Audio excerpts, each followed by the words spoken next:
আজকের এই সম্বর্ধনা অনুষ্ঠানের অতিথিবৃন্দ, সম্মানিত অতিথিবৃন্দ, সাংবাদিক ভাইরা, সোশ্যাল মিডিয়ার ভাইরা, ইলেকট্রিক মিডিয়ার ভাইরা, আসসালামু আলাইকুম। নারায়ণগঞ্জ নিয়ে আমি এখানে আসার পরে দুইজন অতিথিবৃন্দ নারায়ণগঞ্জ সম্বন্ধে অনেক কথা বলেছে। এটা আমাদের আসলে এই নারায়ণগঞ্জ শহরটা তো অনেক পুরানো শহর। তারপর নারায়ণগঞ্জ সিটি কর্পোরেশন হয়েছে কত বছর? প্রায় 15 বছর। এই সিটি কর্পোরেশনের অনেকের জন্য অনেক ভালো মনে করে, অনেকে ভালো বলে যে অমুকে ভালো, কিন্তু নারায়ণগঞ্জ শহরে এটা আমাদের আসলে দম বন্ধ হয়ে আসে।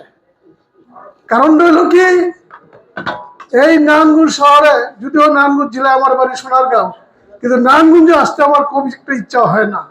আসতে হয়েছে বিগত এই 16 বছর 18 বছরে, কারণ এইটা না এসে পারি নাই, কারণ আমাদেরকে হাত করা লাগাইয়া এই নারায়ণগঞ্জে আনতে হয়েছে। তাই আমাদের নারায়ণগঞ্জ 5-এর সংসদ সদস্যরা এখানে আছে। আরো বড় বড় খেলা হবে অনেকে ছিল। নারায়ণগঞ্জের মহিলা মেয়র বহুত নামিকারা ছিল, কিন্তু নারায়ণগঞ্জ শহরের কোনো উন্নতি হয় নাই ড্রেনের ভালো ব্যবস্থা। এই যে এই রোডটা জানি কি রোড কয়, বঙ্গবন্ধু রোড নাকি? এই রোডের মাঝখানে একটা আইল্যান্ড দেওয়া হচ্ছে। আমরা যদি এখানে মিটিং মিছিল করতে আসতাম, তা হয়তো কেউ আমাদের পা ভাঙত, কেউ নেই হাত ভাঙত। কারণ হলো কি, এই আইল্যান্ডটা দেওয়াটা পরিকল্পনা ছিল ভুল। আর হকারদের কথা বলতে, তারা আমাদের এই দেশের নাগরিক, তারা এই দেশের মানুষ, তাদের একটা ব্যবস্থা। আমি মনে করি নারায়ণগঞ্জের বর্তমান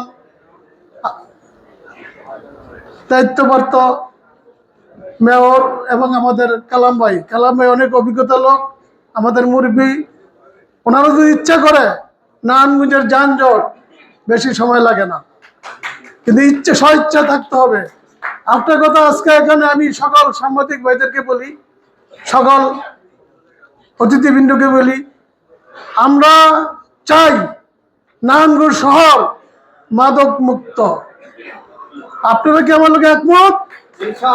নারায়ণগঞ্জ শহর মাদক মুক্ত আমরা চাই, আমরা সন্ত্রাস মুক্ত চাই, আমরা চাঁদাবাজ মুক্ত চাই।